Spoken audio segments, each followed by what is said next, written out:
Fixation and revision of minimum wages section 3 to 18 வரைக்கும் சொல்கிறாங்க. என்ன இந்த ஃபிக்ஸேஷன் அண்ட் ரிவிஷன் அப்படின்னா, ஒரு சம்பளத்தை நிர்ணயிச்சிட்டாங்க மினிமம் வேஜஸாக, ரொம்ப வருஷமாக அதை அப்படியே விட முடியாது. விலைவாசி ஏற ஏற ஏற நாம்ளும் நம்மளை அப்டேட் பண்ணிக்கிட்டே இருக்கணும் சம்பள ரீதியாக. அப்போது அதுக்காக தான் fixation and revision of minimum wages section 3 to 18 கொடுத்துருக்காங்க. லேபர் லா 1ல் ஒரு இம்பார்ட்டண்டான 12 மார்க் இது என்னன்னு பார்ப்போம். மினிமம் வேஜஸ் வந்து டிசைட் பண்ணும்போது காஸ்ட் ஆஃப் லிவிங் இண்டெக்ஸை நம்ம சரி பார்க்கணும் அப்படின்னு சொல்கிறாங்க. ஹோல் ஸ்டேட்டுக்கும் நினச்சா ரிவைஸ் பண்ணலாம், இல்லை ஒரு பார்ட் ஆஃப் த ஸ்டேட்டுக்கு ரிவைஸ் பண்ணலாம். இது ஒரு சில இன்டர்வலில் தான் ரிவைஸ் பண்ண முடியும். அதாவது 5 வருஷத்துக்கு ஒரு முறை தான் குறைஞ்சது ரிவைஸ் பண்ண முடியும். நான் இப்போ வந்து 10 வருஷத்துக்கு ஒரு தடவை நடைமுறையில் பண்ணிக்கிட்டு இருக்காங்க. ஆனால் சட்டத்தில் என்ன சொல்லியிருக்குன்னா 5 வருஷத்துக்கு ஒரு முறை பண்ணணும், அதுக்கு முன்னாடி கண்டிப்பாக ரிவைஸ் பண்ணக்கூடாது. சரியா? அப்போது 1000 நபர்களுக்கு மேலே ஒரு கம்பெனியில் வேலை செஞ்சால் மட்டும்தான் கவர்மெண்ட்டு ரிவைஸ் பண்ண முடியும். 1000 நபர்களுக்கு கீழே வேலை செஞ்சுக்கிட்டு இருக்கிறாங்க அப்படின்னா கவர்மெண்ட் அந்த கம்பெனிக்கு ஃபிக்ஸ் பண்ணவும் முடியாது, ரிவைஸ் பண்ணவும் முடியாது. சரியா? என்னென்ன மாதிரிலாம் types of minimum wages section 3 class 2ல் சொல்கிறாங்க. டைம் ரேட்டு, எவ்வளோ நேரம் வேலை செய்கிறாங்களோ அதன் அடிப்படையில் டைம் ரேட்டு. பீஸ் ரேட்டு, அதாவது பீஸ் ரேட்டு. இப்போ திருப்பூர்லாம் ஒரு பீஸ் தைக்கிறாங்க, 2 பீஸ் தைக்கிறாங்க இல்லையா, piece rate. Time cum piece work ரெண்டுத்தையும் கம்பைன் பண்ணி கொடுக்குற சம்பளம். ஓவர் டைம் வேஜஸ், இதை எல்லாத்தையும் டிசைட் பண்ணுறது தான் இந்த மினிமம் வேஜஸ்ன்னு சொல்கிறாங்க. மினிமம் வேஜஸ் டிசைட் பண்ணுறதுனால தான் ஒரு பேசிக் சேலரி கிடைக்குது ஒரு எம்ப்ளாய்க்கு. இது ரொம்ப முக்கியம்.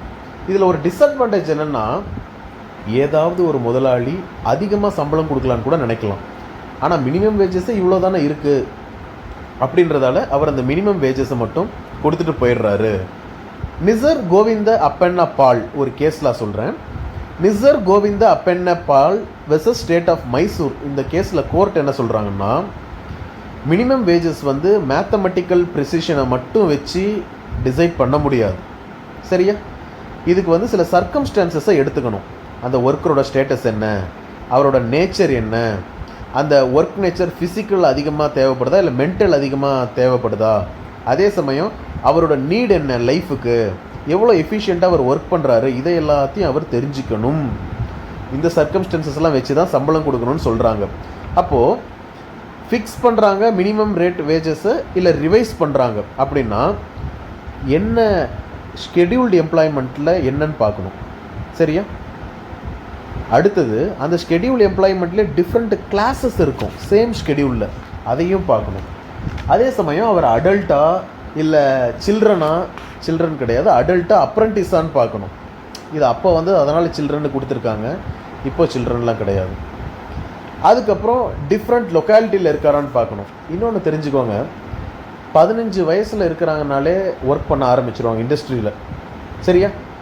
கல்யாணத்துக்கு தான் 18 வயசு தேவை. ஆனால் 15 வயசுக்கு மேலே 15 வயசு இருந்தாலே இண்டஸ்ட்ரியில் ஒர்க் பண்ணலாம், ஒர்க் பண்ணிட்டும் இருப்பாங்க. சரிதானே? இதை சம்பளத்தை கேல்குலேட் பண்ணும்போது ஹவர் பேசிஸில், டே பேசிஸில், மந்த் பேசிஸில் இப்படி பார்ட்டாக கேல்குலேட் பண்ணுறாங்க. சரிதானே? இப்படி இவங்க ஃபிக்ஸ் பண்ணும் பொழுது கேஷாக கொடுக்குறாங்க. அதே சமயம் எசென்ஷியல் கமாடிட்டிஸ்லாம் வாங்குகிற அளவுக்கு அது இருக்கணும். செக்ஷன் 4ல் என்ன சொல்கிறாங்கன்னா, மினிமம் ரேட் ஆஃப் வேஜஸில் சென்ட்ரல் கவர்மெண்ட்டோ ஸ்டேட் கவர்மெண்ட்டோ அப்ராப்ரியேட் கவர்மெண்ட் வந்து காஸ்ட் ஆஃப் லிவிங்குக்கு ஏற்றபடி ப்ரிஸ்கிரைப்டு இன்டர்வல், அதாவது 5 வருஷத்துக்கு ஒரு முறை ப்ரிஸ்கிரைப்டு மேனர், எந்த மேனரில் இருக்கோ அதை வச்சு நாம் ஃபிக்ஸ் பண்ணலாம், ரிவைஸும் பண்ணலாம் அப்படின்னு சொல்கிறாங்க. அப்படி ரிவைஸ் பண்ணக்கூடியது அவங்க எசென்ஷியல் கமாடிட்டிஸ்லாம் வாங்குகிற அளவுக்கு இது இருக்கணும் அப்படின்னு சொல்கிறாங்க.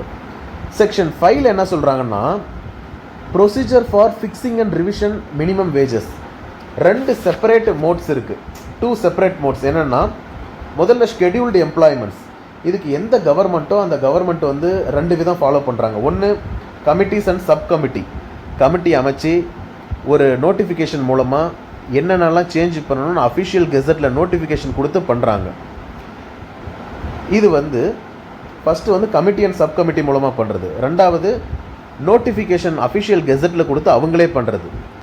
3 monthsக்கு அப்புறம், அந்த நோட்டீஸ் கொடுத்து 3 monthsக்கு அப்புறம் அட்வைசரி போர்டோட ரெக்கமெண்டேஷன்ஸ்லாம் எடுத்துக்கிட்டு என்ன இவங்க நோட்டிஃபிகேஷனில் கொடுத்தாங்களோ அது வந்து அப்படியே சட்டமாக மாறிடும். சரியா? அடுத்து அட்வைசரி போர்டு, இது வந்து வேஜ் போர்டுன்னு சொல்கிறாங்க. செக்ஷன் 7ல் ஒரு வேஜ் போர்டை வந்து அமைச்சு அதை அவங்க வந்து அவங்கக்கிட்ட கருத்து கேட்குறாங்க.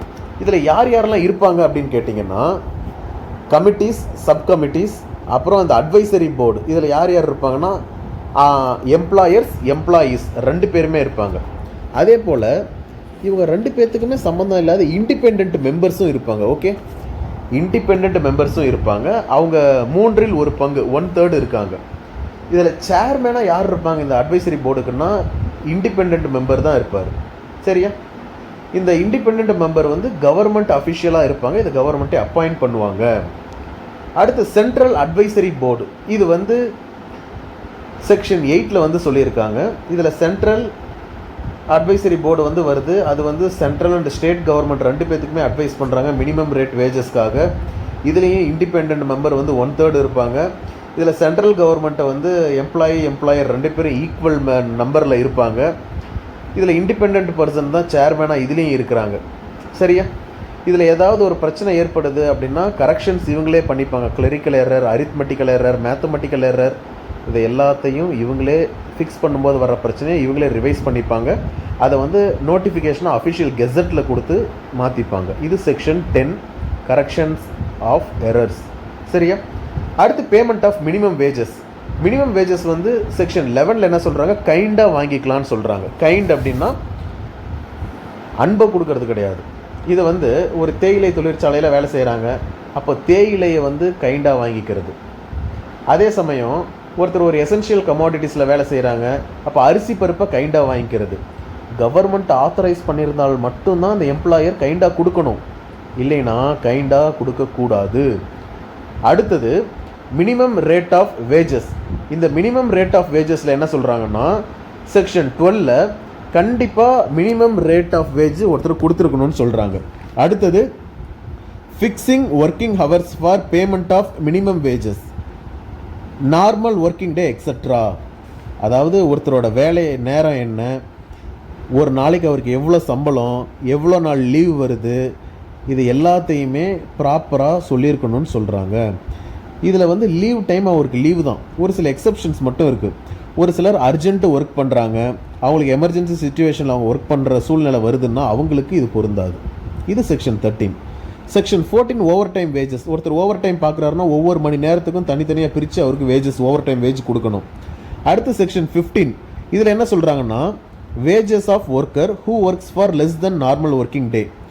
ஒருத்தர் வந்து நார்மல் டே 8 மணி நேரம்னா 8 மணி நேரத்துக்கு கீழே ஒர்க் பண்ணுறாரு அப்படின்னா அவருக்கும் கண்டிப்பாக சம்பளம் கொடுக்கணும். எந்தெந்த சூழ்நிலையிலன்னா அரசாங்கமே ஒரு சில சூழ்நிலையை ப்ரெஸ்கிரைப் பண்ணியிருப்பாங்க அந்த டைமில். அதே சமயம் அவர் வந்து வில்லிங்காக இருக்கிறாரு, ஆனால் அவருக்கு உடம்பு சரியில்லாத சூழ்நிலை, ஏதோ ஒரு சூழ்நிலையில் இருக்கிறாருன்னா அப்போது அவர் வந்து ஃபுல் ஒர்க்கிங் டேக்கான வேஜஸை வாங்குறதுக்கு அவர் தகுதியான நபர் அப்படின்னு சொல்கிறாங்க. அடுத்து wages for 2 or more class of work. இது செக்ஷன் 16ல் சொல்கிறாங்க. ஒருத்தர் 2 வேலையை செய்கிறார், அப்படி செய்யும் பொழுது இந்த வேலைக்கு என்ன கூலியோ அதை தனியாக கொடுத்துடணும், அந்த வேலைக்கு என்ன கூலியோ அதை தனியாக கொடுத்துடணுன்றாங்க. Section 17 minimum time rate wages of piece work. அதாவது பீஸ் ஒர்க் பண்ணுறாங்க அப்படின்னா அவங்களுக்கு வந்து ஒரு பீஸை வந்து பண்ண லேட்டு கூட ஆகலாம். அப்படி இருக்கும்போது அவங்களுக்கு டைம் கணக்கில் பார்த்து சம்பளத்தை கொடுத்துருங்க அப்படின்னு சொல்கிறாங்க செக்ஷன் 17ல். Section 18 maintenance of registers and records. யாரெல்லாம் வர்றாங்க வேலைக்கு, என்ன பர்ஃபார்ம் பண்ணுறாங்க ஒரு நாளில், இதை எல்லாத்தையும் பார்த்து இதை வந்து ஒரு ரெக்கார்டாக எழுதி வைக்கணும். இதை வந்து அவங்களுக்கு சம்பளம் கொடுக்கும்போது இதன் அடிப்படையில் இதை பார்த்து கொடுக்கணும்னு சொல்கிறாங்க. அடுத்து செக்ஷன் 25 மட்டும் இதில் சொல்கிறேன். என்னென்னா கான்ட்ராக்டிங் அவுட். ஒருத்தர் வந்து உனக்கு சம்பளம் வந்துச்சு அப்படின்னா எனக்கு வந்து நீ சம்பளத்தில் பாதி கொடுத்துடணும்னு ஒருத்தர் வேலைக்கு சேர்த்துறாருன்னா, அப்படி ஒரு கான்ட்ராக்ட் போடுறாருன்னா அந்த கான்ட்ராக்ட் வந்து தவறு. அதே போல் சம்மந்தம் இல்லாமல் பணத்தை வந்து டிடெக்ட் பண்ணுறாங்க அப்படின்னா அதுவும் தவறு. கவர்மெண்ட் ஆத்தரைஸ்டோடு தான் பணத்தை டிடெக்ட் பண்ணணும். இதெல்லாம் தான் fixation and revision of minimum wages.